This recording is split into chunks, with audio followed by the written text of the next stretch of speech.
Hey everyone, L to the W here. Welcome to the vlog.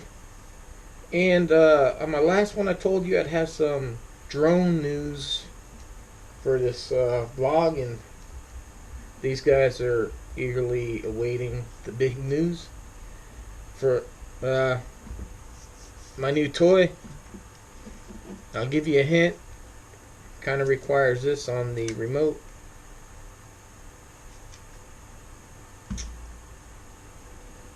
So what could it be? But man, the new screen, the DJI Crystal Sky. So why this? It is like stupid bright. Screens are rated by brightness by nits, and this is 1,000 nits. I think your average cell phone's like maybe around 400.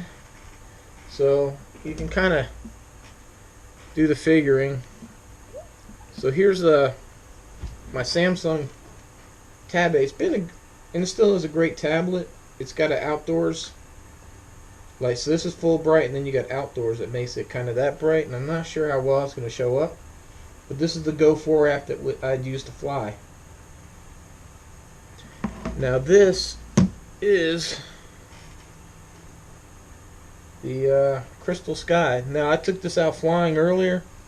Even with wearing sunglasses, I could still see the screen great. See if I can't do a little comparison. If you can see the difference in brightness.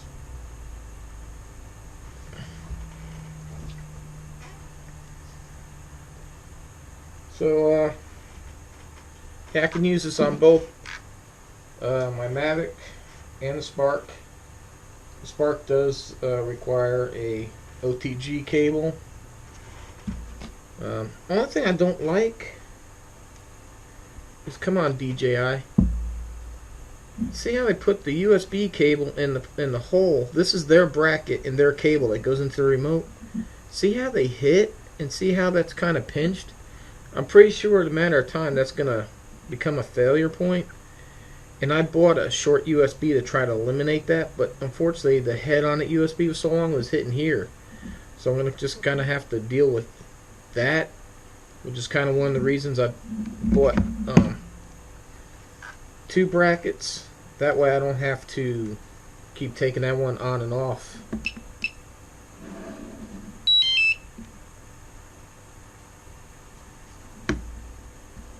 So yeah, pretty excited about that. So here's the reason, like I was talking about. 2 weekends ago, me and the girlfriend were at the beach, and I took the Mavic, and I went to take off, and with the Samsung, I couldn't see anything. Couldn't see the first thing whatsoever, and it was just horrible. So I kind of made up my mind. I've been toying with the screen for a while, but I made up my mind right there and then that I was going to get it, because I've always been able to put myself in the shade somewhat, but it's always bothered me that I couldn't wear my sunglasses with that because my eyes are a little sensitive to the sun. But I've made it work because I didn't want to make this screen here is almost $500. And then you got these brackets here are $79, which there's other options. I actually got this on Amazon for $69. There's other options. I've seen people put Velcro on these arms that fold down and just Velcro it. And I could have went that route, but for as much as the screen is, I really wanted to make sure it was on there good. And then the screen has its own built-in battery. And what they give you is just a hub that holds two of these batteries that can plug in, but there's no power supply. So unless you have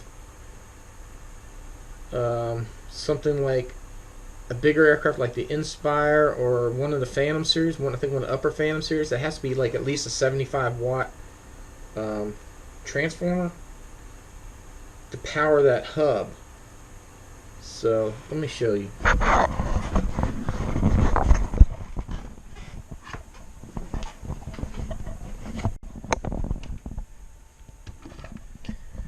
This is the hub that it comes with to charge, but what you don't have is a power supply. So I bought this. I got it on Amazon for like $40. Actually for an Inspire, so it has this extra plug right here that I don't use. But you know, it's like if you get the Mavic, you got the charging hub. The Spark has a charging hub, and it comes with the power supplies. But these are not rated for the power required to charge that battery. I think these are like 50 watts. This is like 100 watt, and I think the minimum's like 75. So, also, I found one added benefit to this bracket. Normally, this is my new case from Freewell.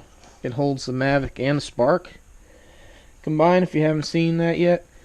But what I had a problem with is that when you drop this in here, it went down so far you couldn't, I had a hard time reaching it to get it out. But now with the bracket, I can actually just sit this upside down, and it does close just fine with it, because you can see things are designed to stick up, like the Mavic batteries. They protrude up a good good amount. So now with that bracket on there, it actually makes it fairly easy to get the remotes in and out. There's really no harm I don't see in sitting it on the antennas like that. It's not like, you know, they're gonna get harmed. Look at my drones. Anyways, man, love it. That thing is so bright. Now the only downside is that the Spark actually uses the little micro USB on the bottom to charge. So that means working this cable out each and every time you want to charge, where the Mavic, the charging port's here on the side. So leaving it plugged in is absolutely no problem. And again, because this cable is dead center, it makes it a little hard. So DJI, why can't you just make this cable that comes out of the back of the bracket offset? That would make life so much easier. Offset it, put it over here. Why do you have it directly in line? It just creates all kind of problems. You see how it pushes even on the Mavic, which you designed this bracket is specifically for the Spark and the Mavic only. That's the only ones that bracket's designed for, because it's designed for the bracket to go into these folding arms. Piece of the bracket goes in there, you fold the arms up, and then you thread it into it. Anyhow, that's that. That's my my big exciting new toy for the drones. But so let me tell you about my little scare I had at the beach. I put the Mavic up, and I wanted to get a nice shot of it over the water, filming the water and the beach, and I was going to go sideways and just kind of film the coastline. So I get it out there and I start going sideways, and then the app freezes. I can't see anything that the camera's doing, and I'm not sure if the drone's really responding. I'm looking at the remote and I got some basic information. I could see that it's basically like hovering. I could tell it's got altitude, and I could tell, you know, it's still connected to the remote, but I just can't see an image. So I'm freaking out a little bit, but I'm not too totally concerned. Just as long as it's hovering, shouldn't be any issues. But I try to reboot the tablet, relaunch the Go4 app, and it still comes up with this frozen image. And I'm like, no, what's going on? Now, am I having the aircraft having an issue? Did it lock up? Did the remote? So I start hitting return to home. It starts beeping, but nothing's happening. So now I'm like really freaking out, because I can't find it. The drone really wasn't that far. It was near me, but in the sun, I couldn't spot it. I spent so much time looking down at the tablet trying to figure that out that I had lost where it was. So luckily it took a little bit, and then I see it on the screen, returning to home. And I can see the speed coming up and the distance changing. And I'm like, oh, I'm so happy. And then when I actually see it's like even 100 feet from me, I'm looking, I can't find it, but I hear it. And then finally, when I see it's like 0 feet, and I look up, and there it is, man. She's above me, and she's coming down and lands dead right where it took off. So I actually think I had a problem with the remote because I rebooted the tablet again. I still couldn't initiate any kind of contact. I rebooted the remote, everything came back. So, anyways, after that, not being able to see and that little scare, you got this thing, you got $1,000 drone just hovering over the water and you can't see what it's doing or anything like that. You get kind of nervous. So, that's that. So I'm going to kind of wrap it up with that for the most part. Just kind of keep it drone oriented. Not much happened. Me and the girlfriend had a Christmas party at her employer over the weekend. And I was really dressed up in my suit and everything. She was looking extremely beautiful, really nicely dressed up. But she's always beautiful. But I was kind of hoping to have her film me in the suit, and I was going to explain stuff, and now I was going to turn around and film her and kind of introduce her. Ugh. So that was kind of like my game plan, but women don't always tend to run on time, and we were late.